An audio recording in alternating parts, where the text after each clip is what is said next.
दोस्तों, आज की हमारी कहानी नैनीताल के रहने वाले अविनाश की है। दरअसल मैं एक अनाथ हूं और मैंने अभी अभी 10वीं पास की है। जब मैं बहुत छोटा था तो मेरे माता पिता की मौत एक सड़क हादसे में हो गई थी। मेरे पिताजी सरकारी नौकरी किया करते थे। उस समय मैं सिर्फ 5 साल का था जब मेरे मम्मी पापा छोड़कर चले गए थे। मुझे मेरे पड़ोसियों ने पाल पोस कर बड़ा किया क्योंकि मेरे रिश्तेदार मुझसे मुंह मोड़ चुके थे कि कौन अपने सिर का बोझ रखेगा। फिर मैं 8 साल तक एक अनाथ आश्रम में पला बड़ा। वहां की जिंदगी कैसी होती है ये मैं आपको बता नहीं सकता। जैसे ही मैं 13 साल का हुआ, एक छोटी सी दुकान पर काम करने लगा। वहां से जो भी पैसे मिलते उनसे मैं किराया भरता और एक छोटे से कमरे में रहने लगा था। वहां के मालिक ने मुझसे बहुत कम किराया लिया और खाना पानी भी दिया करता था, इसलिए मैं भी दुकान में मेहनत से काम करता था। वह इतना अच्छा था कि मुझे पढ़ने के लिए भी समय देता था। सुबह मैं स्कूल जाता और लौटकर दुकान में काम करता।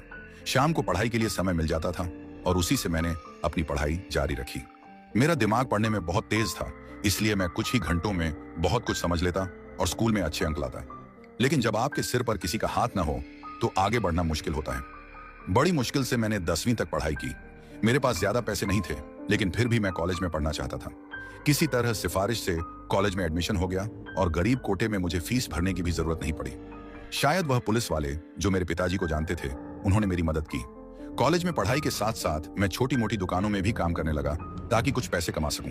मैं हर तरह का काम कर लेता था, चाहे सफाई हो, अकाउंट्स देखना हो या कुछ और। थोड़े थोड़े पैसे बचाकर बैंक में जमा करता रहा। लेकिन कॉलेज में मेरी इज्जत नहीं होती थी क्योंकि मेरे पास पैसे नहीं थे।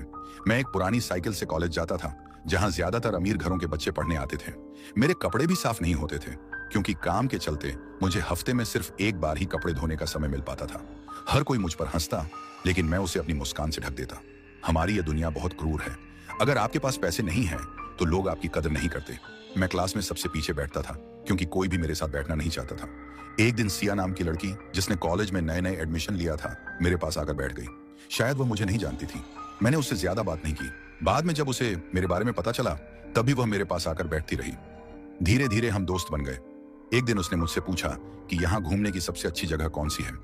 मैंने उसे बताया कि मेरे गांव के पास एक ऊंची चौड़ी खाल पहाड़ी है जहां से पूरा आकाश नजर आता है और नीचे देखने पर अंधेरा नजर आता है। लेकिन वहां अंधेरे में जाना खतरनाक है क्योंकि लोगों का मानना है कि वहां भूत प्रेत दिखाई देते हैं। सिया ने तुरंत कहा कि उसे भूतों को देखना है। उसने मुझे पहाड़ी पर ले जाने के लिए मना लिया। मैं उसकी गाड़ी में बैठकर उसे पहाड़ी की ओर ले गया। हम शाम को वहां पहुंचे और धीरे धीरे अंधेरा छाने लगा। जैसे ही हम ऊपर पहुंचे, वहां की ठंडी हवा और घने बादल हमें घेरने लगे। सिया ने कहा कि उसे भूत देखने हैं। तभी उस पहाड़ी पर से अजीब आवाजें आने लगी, जैसे कोई पेड़ों के पत्तों को हिला रहा हो। हम दोनों बहुत डर चुके थे। सिया मुझसे लिपट गई और कहने लगी, अब वापस चलो, मुझे बहुत डर लग रहा है। आखिरकार हम वहां से लौट आए।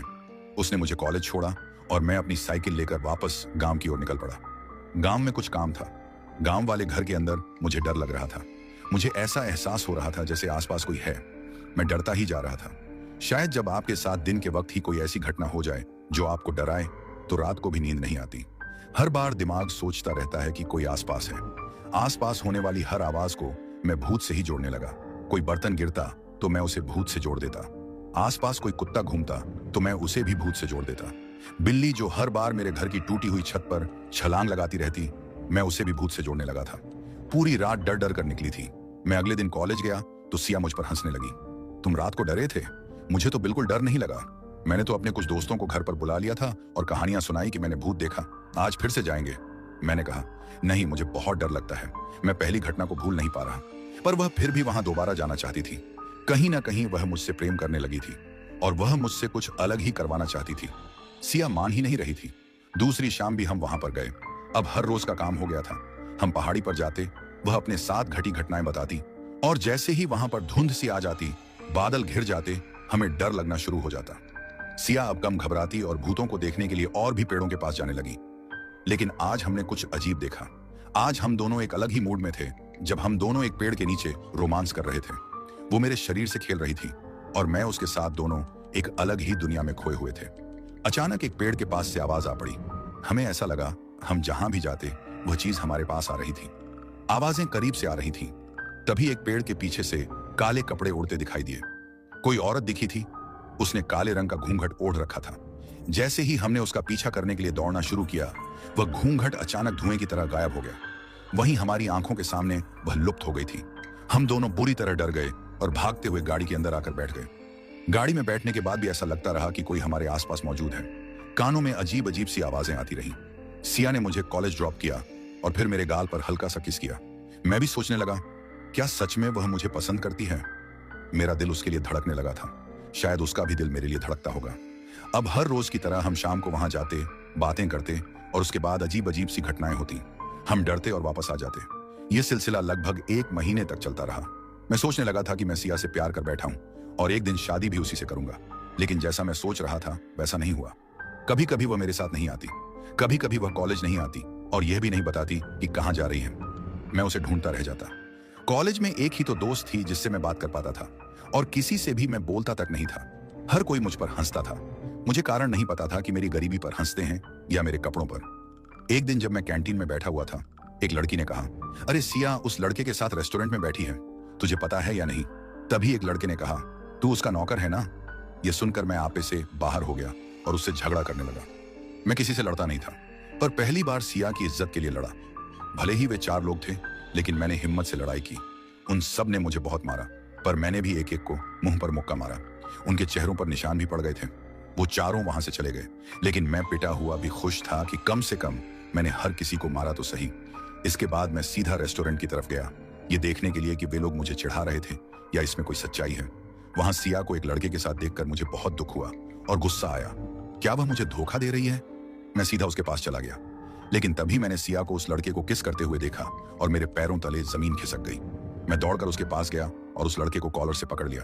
फिर सिया से कहा, तुम मुझे धोखा दे रही थी, मुझे बेवकूफ बना रही थी? सिया ने मेरी तरफ देखा। उसके चेहरे पर एक अलग ही रूप था।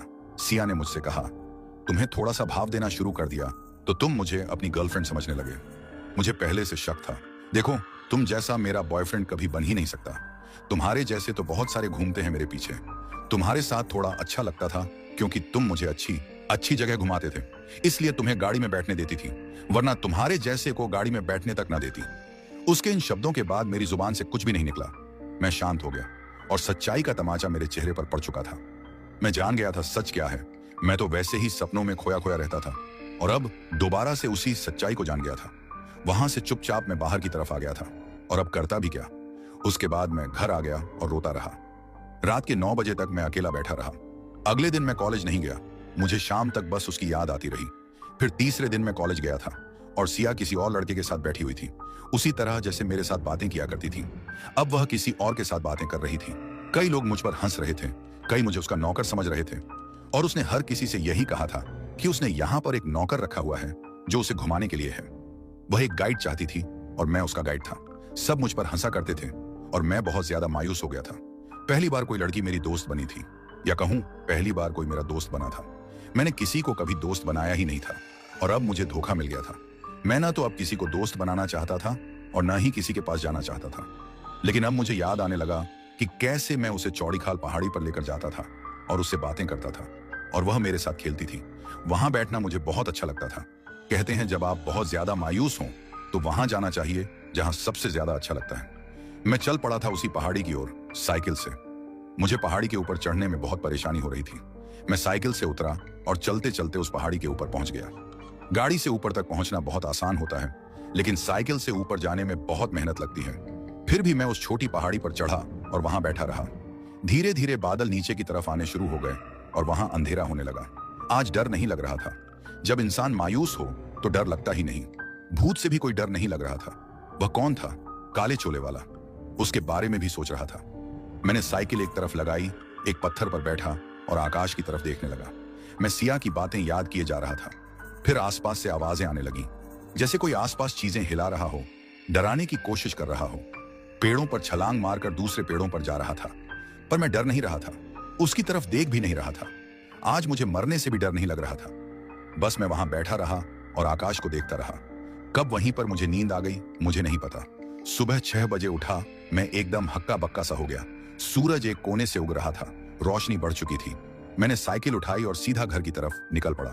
मैं सोच रहा था, कल यहीं पर सो गया, ठंड नहीं लगी, शायद मैंने मोटे कपड़े पहने हुए थे इसलिए यहीं पर सो गया। घर पहुंचकर सांस में सांस आई थी। रात को कुछ खाया नहीं था। आज कुछ ना कुछ बनाना होगा, लेकिन सबसे पहले ब्रश करना होगा और मुंह हाथ धोने होंगे। जैसे ही मैं बाथरूम में पहुंचा, आईने के सामने अपना चेहरा देखा। मेरे चेहरे पर किसी ने पेन से निशान बना रखे थे। ये निशान किसने बनाए होंगे? मैं कहीं गया तो नहीं था, बस इस चौड़ी खाल पहाड़ी पर गया था और यहाँ पर कोई निशान बना गया। कौन था यह? किसने ऐसा किया? मैंने देखा, यह लाल पेन था। मेरी ही जेब से पेन निकाला गया और मेरे ही चेहरे के ऊपर निशान बना दिए गए। कौन हो सकता है यह? भूत प्रेत का काम तो नहीं हो सकता, क्योंकि भूत प्रेत ऐसे छोटे काम नहीं करते। वह तो मारने की कोशिश करते हैं ना। यह किसने किया? कौन हो सकता है? अब मुझे वहां पहाड़ी पर दोबारा जाना था ताकि यह रहस्य सुलझा सकूं। पूरे दिन मैं इसी बारे में सोचता रहा, करूं तो क्या करूं। कॉलेज गया था पर पीछे बैठा रहा। मैंने सिया की तरफ बिल्कुल भी देखा तक नहीं, बस वहीं पत्थर पर बैठा बैठा सोचता रहा कि मेरी जिंदगी में आगे क्या होने वाला है। थोड़ी देर बाद शाम का काम खत्म करके मैं होटल से निकला। बहुत ज्यादा मेहनत की थी और 7 बजे तक अंधेरा छा चुका था। मैं घर की ओर लौट रहा था, पर किसी वजह से फिर से मेरी साइकिल उसी चौड़ी खाल पहाड़ी की तरफ निकल पड़ी। ऊपर तक चढ़कर मैं वहीं पत्थर चुनकर बैठ गया। पेन मैंने अपनी जेब में दोबारा डाल लिया था। मेरे दिमाग में एक ही सवाल घूम रहा था, कौन है जिसने मेरे चेहरे पर वे निशान बनाए? और मेरी नींद क्यों नहीं खुली? मैं कुछ रोटियां अपने साथ ले आया था। सोचा शायद कोई चीज उठाकर खा ले या कोई मजाक कर रहा हो। मैं खुद देखने आऊंगा कि असल में क्या हो रहा है। वहां जाकर मैंने खाना खाना शुरू किया और ऐसा अभिनय किया कि मैं सोने वाला हूं। पूरा ध्यान मेरी गर्दन पर टिका हुआ था। मैं सोच रहा था कि अब वो निशान फिर से बनेगा तो मैं देख लूंगा कि कौन है। थोड़ी देर बाद गर्दन पर हल्की सी गुदगुदी हुई, वैसी गुदगुदी जैसे किसी ने हवा से मेरा गाल छू लिया हो। मैंने फौरन समझ लिया कि वही मौजूद है, वही जो पहले निशान बनाता था। हाथ बहुत नजदीक आ रहा था, उसकी गर्मी तक महसूस हो रही थी। मैं पूरी तरह चौकन्ना हो गया। अचानक मैंने अपना हाथ आगे बढ़ाया, उसे पकड़ने की कोशिश की और जैसे ही हाथ घूमा, किसी की कलाई मेरे हाथ में थमी हुई। मैंने अपनी आंखें खोली। काले चोले में लिपट्टी कोई शख्स सा मेरी कलाई पर रखा था, पर ठीक देखकर महसूस हुआ कि वह कलाई नाजुक और पतली थी, यानी यह किसी लड़की की कलाई थी। मैंने कलाई खींचकर चोले से चेहरे को हटाने की कोशिश की। चेहरा सामने आया। वह एक गांव की लड़की लग रही थी। उसने अंदर साधारण सी कपड़े पहने थे, ऊपर काला चोला था। वह सुंदर थी और उसके होंठों पर एक हल्की सी मुस्कान थी। उसने एक झटके में अपनी कलाई छुड़ाई और हंसते हुए बोली। मैं गुस्से में, डर और शिकायत में बोल पड़ा, तुम मुझे बेवजह क्यों परेशान करती हो? यहाँ आकर भूत बनकर डराती क्यों हो? वह हंसते हुए बोली, अच्छा तो 3-4 दिनों से तुम मुझे भूत समझे बैठे थे? मैंने बिना हिचकिचाहट कहा, हाँ मैं तो समझ ही रहा था। पहले भी तुम काले चोले पहनकर पेड़ों के पीछे से कैसे गायब हो जाती थी? मुझे लगा कोई चालाकी है। वह मुस्कुराकर मेरे सवालों का सरलता से जवाब देने लगी। धीरे धीरे हमारी बात हंसी ठिठोली में बदल गई। मैं उससे पूछता कि वह मुझे क्यों तंग करती है। वह बोली, मेरे घर ठीक पहाड़ी के नीचे है। मेरे माता पिता शहर में काम करते हैं और मैं हफ्ते भर अकेली रहती हूँ। यहाँ पर मैं घूमती फिरती हूँ, खाना दे दिया जाता है। जब मैंने देखा कि तुम इस पहाड़ी पर आने लगे हो तो तुम्हें तंग करने की आदत बन गई, ताकि लोग यहाँ ना आए और मेरा इलाका सुरक्षित रहे। मैंने तंज में कहा, काले चोला पहनकर पेड़ों पर उछलने से क्या कोई डरता है? अगर तू सच में कुछ करती, हमें चोट पहुंचाती, शायद हम डर कर भाग जाते। वह जोर से हंसी और बोली, नहीं नहीं, मैं तुम्हें मारना क्यों करूंगी? मैं बस डराने आती हूँ, तुम डरे ही नहीं। तभी दूर से एक गाड़ी का रूप आता दिखा और वह सिया की गाड़ी थी। उसमें कोई और लड़का भी था। गाड़ी पहाड़ी की तरफ आकर रुकी। सिया ने मुझे देख लिया, फिर भागते हुए मेरी तरफ आई। वह जल्दी जल्दी बोली, तुम यहाँ क्या कर रहे हो? इतनी अच्छी जगह को तुम्हारी गरीबी खराब कर देगी, भागो यहाँ से। मैं अपने दोस्त के साथ आई हूँ और मुझे अकेलापन चाहिए। अगर तुम नहीं निकले तो मैं अपने दोस्तों को फोन कर दूंगी। उसका गुस्सा साफ दिख रहा था, चेहरा लाल था। वह लड़की जो पहले मेरे साथ बात कर रही थी मुस्कुरा दी, पर सिया का रुख बड़ा ही कठोर था। सिया ने तंज में कहा, ये तेरी गर्लफ्रेंड लगती है, कपड़ों से तो कोई भूतनी सी दिखती है। मैं अंदर तक टूट गया। कभी कभी शब्द इंसान को भीतर तक जख्मी कर देते हैं। इसी बीच अचानक टायर फटने की आवाज से हम सब डर गए, पर यह आवाज असाधारण थी। एक टायर नहीं, बल्कि गाड़ी के चारों टायर एक एक करके फट गए। सिया भयानक ढंग से डर गई और बोल न सकी। वह भागी नहीं, बल्कि गाड़ी लेकर नीचे की तरफ चल दी। हम वहां खड़े खड़े घबरा गए। वह लड़की जो मेरी दोस्त बन गई थी, बड़ी मुस्कुराहट के साथ खड़ी रही। मैंने उससे पूछा, तुम्हारा नाम क्या है? मैं तुम्हें जानता तक नहीं। वह बोली, मेरा नाम दिया है, मैं पीछे वाले घर में रहती हूँ। कभी तुमको वह घर भी दिखाऊंगी। अगर सच में तुम्हें यह जगह अच्छी लगती है तो तुम यहाँ आ सकते हो। मैं तुम्हें डराऊंगी नहीं। तुम तो मेरे बारे में सब कुछ जानते हो ना। अब मेरी आदत बन गई थी वहां आना। पहले तो सिया ने मुझे धोखा दिया था, पर दिया के साथ बातें करके मुझे सुकून मिलता था। मैं केवल इसलिए वहां जाता कि हम बातें करें। वह नई नई कहानियां सुनाती, जैसे जादूगरों की किस्से, पुराने जमाने की बातें, और वे सब सुनने में बड़े अजीब पर मनमोहक लगते थे। वक्त कैसे बीत जाता पता ही नहीं चलता था। दिया मेरे लिए फल लेकर आती, ताजे फल, और रात में अब मैं वही फल खाकर चैन महसूस करता। कभी कभी बातें करते करते नींद आ जाती और दिया अपने घर से कुछ कपड़े लेकर मेरे ऊपर डाल देती ताकि मुझे ठंड न लगे। रात होते ही मैं उसके घर की तरफ रास्ता ढूंढने की कोशिश करता, पर अक्सर घर न मिल पाता। एक रात मैं उससे बोला, मैं तुम्हारे घर जाना चाहता हूं। दिया ने हल्की मुस्कान के साथ कहा, नहीं नहीं, तुम मेरे बॉयफ्रेंड नहीं हो। मैं तुम्हें अभी घर नहीं लेकर जाऊंगी। जब तुम पर बहुत ज्यादा भरोसा होगा तब मैं बताऊंगी। और ऐसे ही चौड़ी खाल पहाड़ी पर हमारी दोस्ती आगे बढ़ती रही। कुछ वक्त में हंसी, कुछ में सस्पेंस और कई रातें बेफल कहानियां और एक अनोसा रिश्ता जो धीरे धीरे बनता गया। हर रोज की तरह मैं उससे मिलने जाया करता था। यह मेरी आदत बन गई थी। लेकिन करीब 15 दिन बाद जब हम दोनों चौड़ी खाल पहाड़ी पर बैठे बातें कर रहे थे, तभी एक गाड़ी धीरे धीरे ऊपर की तरफ बढ़ती दिखाई दी। वह गाड़ी सिया की थी। गाड़ी में उसके साथ 3 और लोग बैठे हुए थे। जैसे ही गाड़ी हमारे करीब आई, सिया गुस्से से मेरी ओर बढ़ने लगी। उसकी आंखों में अजीब सा आक्रोश था। मैंने मन ही मन सोचा, ये मुझे तंग करने आई है, शायद इसलिए कि अब मेरी नई दोस्त बन गई है और वह जल रही है। लेकिन मेरे पास आकर सिया चिल्लाई, तुम्हारा दिमाग खराब हो गया है क्या? तुम्हें पता भी है यह लड़की कौन है? कभी सोचा कि मेरी गाड़ी के टायर अचानक कैसे फटे थे? अगर तुम मेरे नौकर बने रहते तो बेहतर होता। अब इस लड़की से चालाकी से दोस्ती बना रहे हो और मुझे परेशान करने की कोशिश कर रहे हो। यह जगह मुझे पसंद है, मैं यहाँ बार बार आऊंगी। चाहे तुम किसी भूतनी या प्रेतनी को भी ले आओ, मुझे फर्क नहीं पड़ता। गाड़ी से उसी वक्त काले सूट में एक आदमी बाहर निकला। उसके हाथ में अजीब सी चीजें थीं। जैसे ही वह कुछ मंत्र जाप करते हुए झाड़ फूंक करने लगा, मैंने दिया को अचानक कांपते हुए देखा। उसके चेहरे पर झुर्रियां सी उभर आईं, आंखों में दर्द साफ दिख रहा था। वह घुटनों के बल गिर गई थी, जैसे कोई अदृश्य शक्ति उसे जकड़ रही हो। मैं यह सब और बर्दाश्त नहीं कर पाया। गुस्से में मेरा पहला थप्पड़ सीधा सिया के गाल पर पड़ा। उसकी चीख गूंजकर पहाड़ों में फैल गई और वह एकदम चुप हो गई। तभी दिया भी खड़ी हो गई। उन लोगों ने फिर से मंत्र बोलने की कोशिश की, लेकिन इससे पहले ही एक एक करके उनके चेहरे पर मेरे थप्पड़ पड़ने लगे। उनकी सूरत सूज गई थी और अब उनमें कुछ बोलने की भी हिम्मत नहीं थी। सिया गुस्से में कांप रही थी। वह बोली, तुम पागल हो गए हो? मैं तुम्हें बचाने आई थी और तुम उल्टा मुझ पर हाथ उठा रहे हो। मैंने कठोर आवाज में कहा, मुझे किसी की मदद की जरूरत नहीं है। मैं तुम्हारा नौकर नहीं हूं। मेरी अपनी जिंदगी है। भागो यहां से। सिया गुस्से से तमतमाई हुई अपने साथियों के साथ गाड़ी में बैठी और वहां से निकलते निकलते बोली, अगर तुम्हें सच्चाई जाननी है तो किसी आईने में देख लेना। जब सच सामने आएगा तब मेरे पास मत आना। शायद तब तक बहुत देर हो चुकी होगी। यह कहकर वह गाड़ी लेकर नीचे चली गई। मेरे मन में सवाल रह गया, आईना, उसमें ऐसा क्या है जो मुझे सच्चाई दिखा सकता है? अब मैंने देखा कि दिया भी चुपचाप खड़ी थी। वह मेरी तरफ देख ही नहीं रही थी। चेहरे पर मायूसी थी, जैसे मुझसे कोई बड़ा राज छुपा रही हो। मैंने पूछा, वह किस बारे में बोल रही थी? आईने में क्या दिखता है? सच क्यों नहीं बताती? दिया घबराई हुई थी। वह बार बार बोलने की कोशिश करती, लेकिन शब्द उसके होंठों पर आकर रुक जाते। मेरी जेब में एक छोटा सा आईना था जो पर्स के साथ जुड़ा हुआ रहता था। मैंने पर्स निकाला और आईने में अपना चेहरा देखा। फिर अचानक जैसे ही मैंने आईने में दिया का चेहरा देखा, मेरे होश उड़ गए। आईने में उसका रूप धुंधले धुएं जैसा था। बाहर वह सुंदर और सामान्य दिख रही थी, लेकिन आईने में उसका असली चेहरा सामने आ चुका था। वह इंसान नहीं, कुछ और थी, एक भूत जैसी। मेरी टांगें कांप गईं। पर्स हाथ से गिर पड़ा। मैं पीछे हटने लगा। दिया मुस्कुराते हुए बोली, डरने की जरूरत नहीं है। मैं जानती थी जब सच्चाई तुम्हारे सामने आएगी तो तुम मुझसे दूर जाने लगोगे। उसकी आवाज में दर्द छुपा था। जैसे ही मैं पीछे हटता, उसके चेहरे पर मायूसी और बढ़ जाती। वह बोली, देखो, मुझ पर भरोसा करो। मैं कोई साधारण भूत प्रेत नहीं हूं। मुझसे दूर मत जाओ। मैं जानती हूं एक बार तुम यहां से चले गए तो वापस कभी नहीं आओगे। यकीन करो, मैं तुम्हें नुकसान नहीं पहुंचाऊंगी। मैं वहीं ठिठक गया। मैं हमेशा डरपोक माना जाता था, लेकिन उस वक्त मैं भागा नहीं, उसके सामने खड़ा रहा। तभी सिया बोली, अब मैं तुम्हें सच्चाई बताती हूँ। मैं भूत नहीं हूँ, मैं एक डायन हूँ। पर हर डायन बुरी नहीं होती। हम भी इंसानों की तरह जीते हैं। हमारे पास भी अपना घर होता है। मैं उसी पुराने टूटे फूटे घर में रहती हूँ, लेकिन मैं सिर्फ रात में ही इस दुनिया में आ सकती हूँ। दिन की रोशनी मुझे छू भी नहीं सकती, इसीलिए तुमने मुझे कभी दिन में नहीं देखा। वह रुककर बोली, लोग हमें हमेशा डरते हैं, हमें शापित मानते हैं, लेकिन हमारी भी अलग दुनिया है। भूतों की दुनिया अलग होती है, चुड़ैलों की अलग और डायनों की अलग। मैं अपने घर से उसी दूसरी दुनिया में जाती हूँ। क्या तुम मेरी दुनिया देखना चाहोगे? मैं घबराते हुए बोला, दुनिया? मतलब तुम मुझे कहीं और ले जाओगी? लेकिन अगर तुमने मुझे फंसा दिया तो?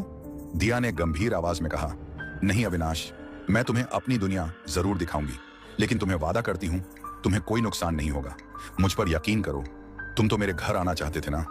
चलो, आज मैं तुम्हें अपना घर दिखाती हूँ, लेकिन ध्यान रखना, अगर तुमने मेरे घर में एक रात भी गुजारी तो अगला सूरज तुम्हारी दुनिया का नहीं होगा, वह एक और दुनिया का सूरज होगा, और उस घर से बाहर निकलते ही तुम दूसरी दुनिया में पहुंच जाओगे।